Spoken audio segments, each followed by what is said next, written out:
सुप्रभात बच्चों, मैं खुशबू शर्मा आज की ऑनलाइन क्लासेस में आपका स्वागत करती हूँ। बच्चों, आज हम पढ़ने वाले हैं हिंदी व्याकरण। हिंदी व्याकरण के अंतर्गत हम पढ़ेंगे अलंकार। आइए बढ़ते हैं अर्थालंकार की ओर। जिस अलंकार में अर्थ के माध्यम से काव्य में चमत्कार उत्पन्न होता है वहाँ अर्थालंकार होता है। दूसरे शब्दों में जब किसी वाक्य या छंद को अर्थों के आधार पर सजाया जाए तो ऐसे अलंकार को अर्थालंकार कहते हैं। अर्थात बच्चों, अर्थालंकार में अर्थ के कारण काव्य में हमें चमत्कार दिखता है, काव्य के सौंदर्य में वृद्धि होती हुई नजर आती है। आइए बढ़ते हैं अर्थालंकार के भेदों की ओर। अर्थालंकार के मुख्यतः निम्न भेद होते हैं: उपमा अलंकार, रूपक अलंकार, उत्प्रेक्षा अलंकार, अतिशयोक्ति अलंकार, मानवीकरण अलंकार। उपमा अलंकार जब किन्हीं दो वस्तुओं के गुण, आकृति, स्वभाव आदि में समानता दिखाई जाए या दो भिन्न वस्तुओं की तुलना की जाए तब वहाँ उपमा अलंकार होता है। उपमा अलंकार में एक वस्तु या प्राणी की तुलना दूसरी प्रसिद्ध वस्तु के साथ की जाती है। अर्थात बच्चों, यहाँ पर उपमा अलंकार में दो वस्तुओं के गुण, आकृति, स्वभाव में समानता दिखाई जाती है या फिर दो भिन्न वस्तुओं की तुलना की जाती है। आइए देखते हैं उदाहरण। उदाहरण की ओर जाने से पहले बच्चों उपमा अलंकार के अंगों के विषय में जानते हैं। उपमा अलंकार के 4 अंग होते हैं: उपमेय, उपमान, साधारण धर्म, वाचक शब्द।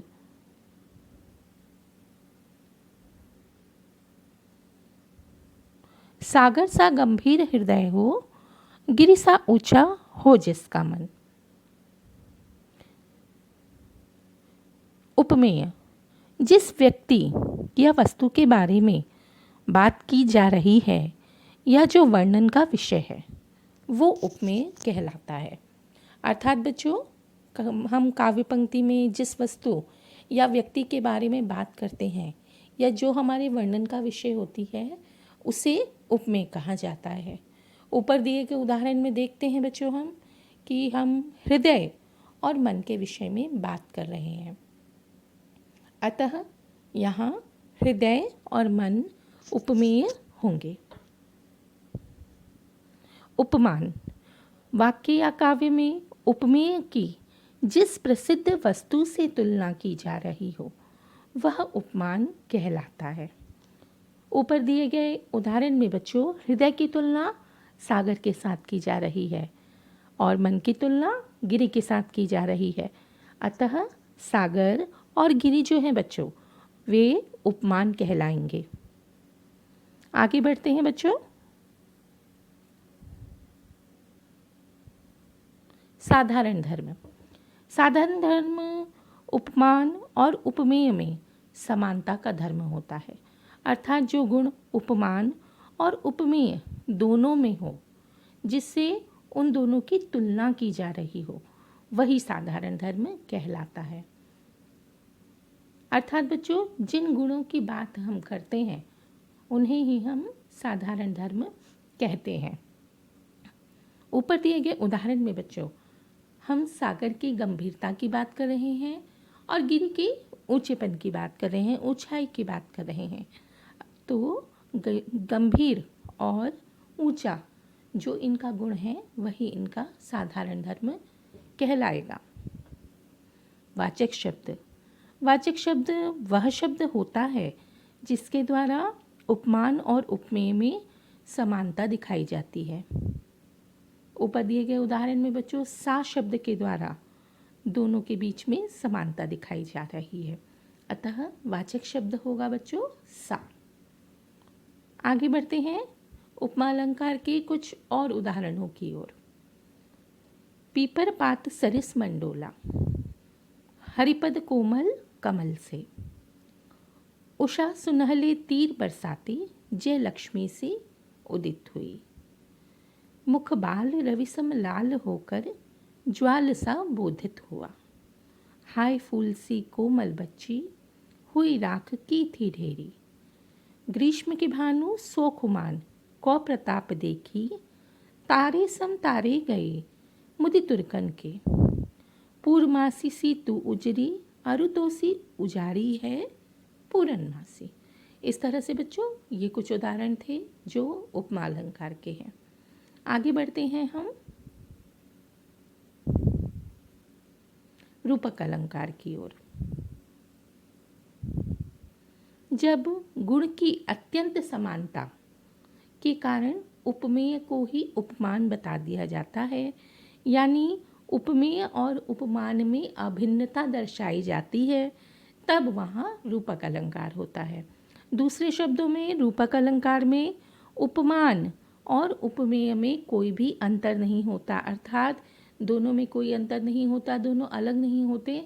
गुण की समानता के कारण, अत्यधिक समानता के कारण उपमेय को ही उपमान बता दिया जाता है, तो वहाँ पर हमें रूपक अलंकार देखने को मिलता है। कुछ उदाहरण देखेंगे बच्चों। पायो जी मैंने राम रतन धन पायो। ऊपर दिए गए उदाहरण में राम रतन को ही धन बता दिया गया है, अर्थात गुण की अत्यधिक समानता के कारण दोनों को एक बता दिया गया है। राम रतन उपमेय पर धन का आरोप है एवं दोनों में अभिन्नता है। यहाँ आप देख सकते हैं बच्चों कि उपमान एवं उपमेय में अभिन्नता दर्शाई जा रही है, दोनों अभिन्न हैं, दोनों में कोई भी अंतर नहीं है। और हम जानते हैं बच्चों कि जब अभिन्नता दर्शाई जाती है तब वहाँ रूपक अलंकार होता है, अतः यह उदाहरण रूपक अलंकार के अंतर्गत आएगा। आगे बढ़ते हैं बच्चों। उत्प्रेक्षा अलंकार, जहाँ रूप गुण आदि की समानता के कारण उपमेय में उपमान की संभावना या कल्पना की जाती है, वहाँ उत्प्रेक्षा अलंकार होता है। इनमें मानो, ज्यों, मनु, जनु, जानो, मनहु, जनहु आदि वाचक शब्दों का प्रयोग किया जाता है, अर्थात बच्चों रूप और गुण की आदि की समानता के कारण उपमेय में उपमान की संभावना बताई जाती है कि ऐसा हो सकता है, मान लो ऐसा, संभावना व्यक्त की जाती है, वहाँ उत्प्रेक्षा अलंकार देखने को मिलता है। उदाहरण देखते हैं बच्चों।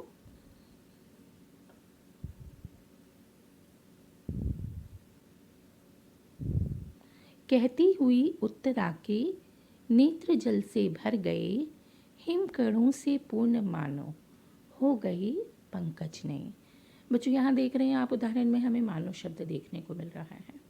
इस मानो शब्द के आधार पर हम यहाँ पहचान सकते हैं कि ये उत्प्रेक्षा अलंकार का उदाहरण है। एक और देखेंगे उदाहरण बच्चों। उस काल मारे क्रोध के तनु कांपने उसका लगा, मानो हवा की जोर से सोता हुआ सिंधु जगा। ये कुछ उदाहरण थे बच्चों जो कि उत्प्रेक्षा अलंकार के थे।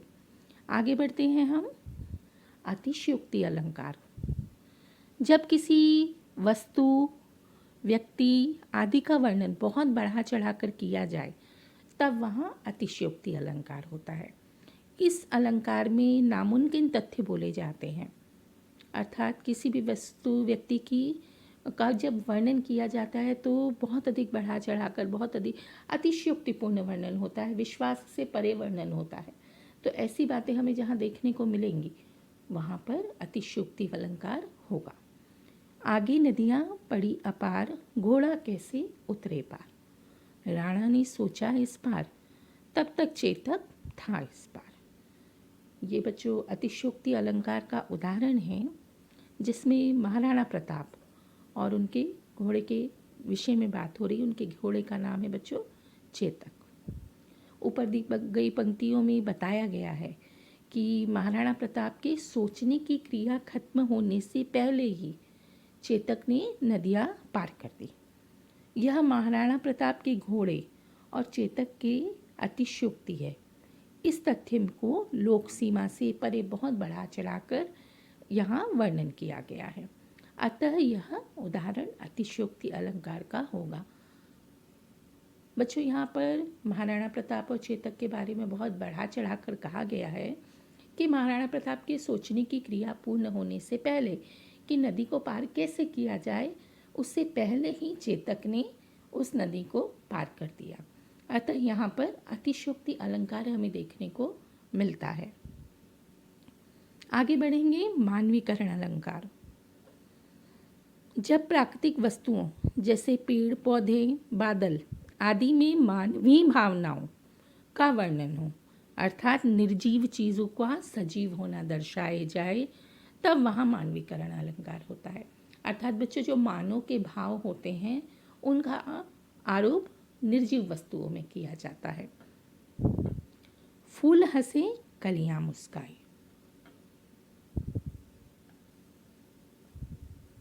निम्न उदाहरण में बच्चों बताया जा रहा है कि फूल हंस रहे हैं एवं कलियां मुस्कुरा रही हैं। हम जानते हैं कि हंसने और मुस्कुराने की क्रियाएं केवल मनुष्य ही कर सकते हैं, प्राकृतिक चीज़ें नहीं कर सकती। हंसने और मुस्कुराने का जो गुण है बच्चों, वो केवल मनुष्य में विद्यमान है और ये असलियत में संभव भी नहीं है। और हम सभी जानते हैं कि सब सजीव भावनाओं का वर्णन चीज़ों में किया जाता है। तब यह मानवीय अलंकार होता है, जब हम सजीव मनुष्य की, सजीव चीज़ों की जो भावनाएं हैं उनका आरोप जब हम निर्जीव चीज़ों में कर दें, तो वहाँ पर हमें मानवीकरण अलंकार देखने को मिलता है।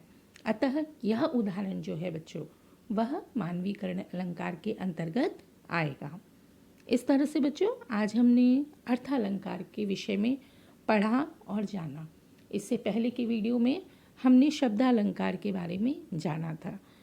मुझे आशा है कि आपको अलंकार समझ में आया होगा। इसी के साथ आज की मेरी ये वीडियो यहीं समाप्त होती है बच्चों। धन्यवाद।